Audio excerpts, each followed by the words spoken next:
കറുത്ത ഭൂഖണ്ഡം ഇന്ന് ചുവന്ന ഭൂഖണ്ഡമായി മാറിയിരിക്കുകയാണ്. കരുത്തരായ മനുഷ്യവർഗം ക്രൂരമായി കുരുതി കഴിക്കപ്പെടുകയാണ്. ലോകം മുഴുവൻ യുദ്ധമുഖത്തേക്ക് നോക്കുമ്പോൾ മുഖം നഷ്ടപ്പെട്ട കുറച്ചുപേർ മറ്റൊരിടത്തുണ്ട് എന്നത് ആരും അറിയുന്നില്ല. അറിഞ്ഞാലോ പറയുന്നുമില്ല. ഇതിന്നത്തെ ആഫ്രിക്കൻ ഭൂഖണ്ഡത്തിൻ്റെ അവസ്ഥയാണ്. കൂടുതൽ വ്യക്തമായി പറഞ്ഞാൽ ആഫ്രിക്കയിലെ നൈജീരിയ എന്ന രാജ്യത്തിൻ്റെ അവസ്ഥ.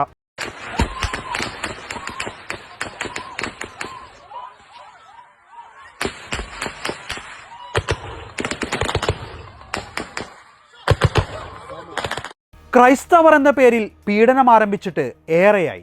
പക്ഷേ പുറം ലോകം ഇതൊന്നും അറിയുന്നില്ല, അല്ലെങ്കിൽ അറിഞ്ഞിട്ട് അറിയാത്തതുപോലെ നടിക്കുന്നു എന്ന് വേണം കരുതാൻ. ക്രൂരമായ കൊലപാതകങ്ങളുടെയും തട്ടിക്കൊണ്ടുപോകലിൻ്റെയും നാടുകടത്തൽപ്പെടലിൻ്റെയും ഭീകരഭൂമിയായി മാറിയിരിക്കുകയാണ് നൈജീരിയ.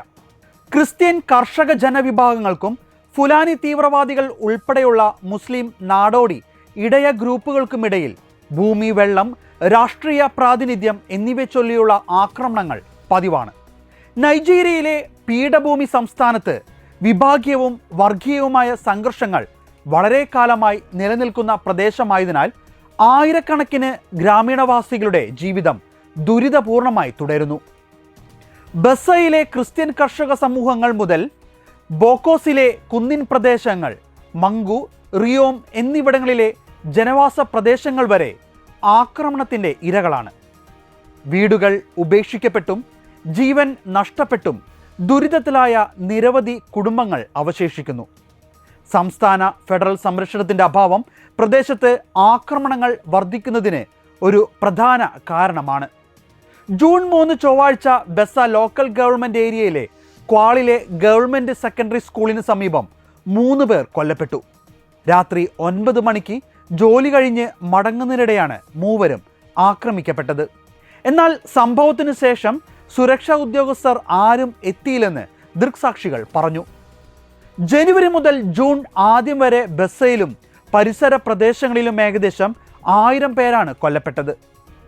ആക്രമണം ബസയിൽ മാത്രം ഒതുങ്ങുന്നില്ല.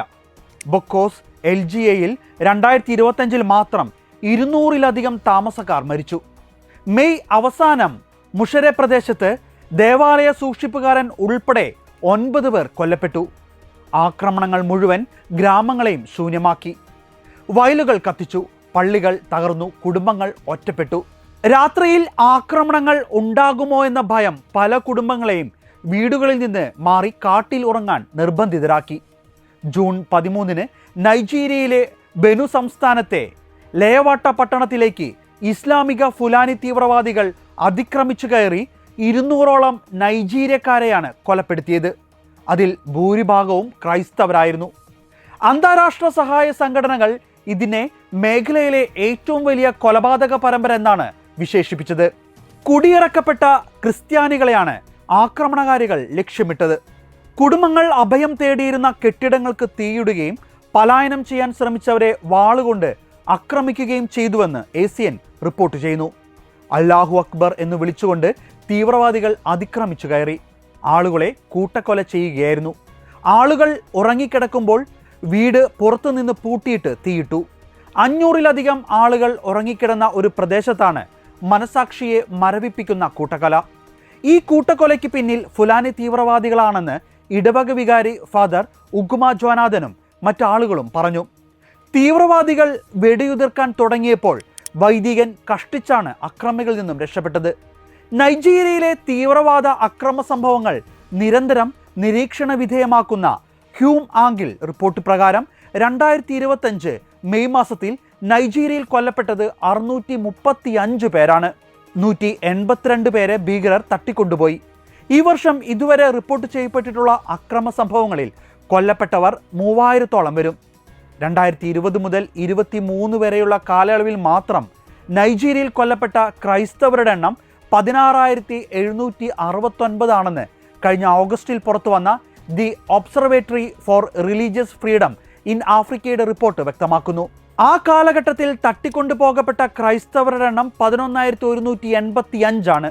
വളരെ കിരാതമായ കൂട്ടക്കൊലകളുടെ പരമ്പരയാണ് നൈജീരിയയിൽ നടന്നുകൊണ്ടിരിക്കുന്നത്. ഇന്ന് ലോകം കാണുന്ന ഏറ്റവും ഭീകരമായ ഈ വംശഹത്യയ്ക്ക് വേണ്ടി സംസാരിക്കാൻ ആരുമില്ല.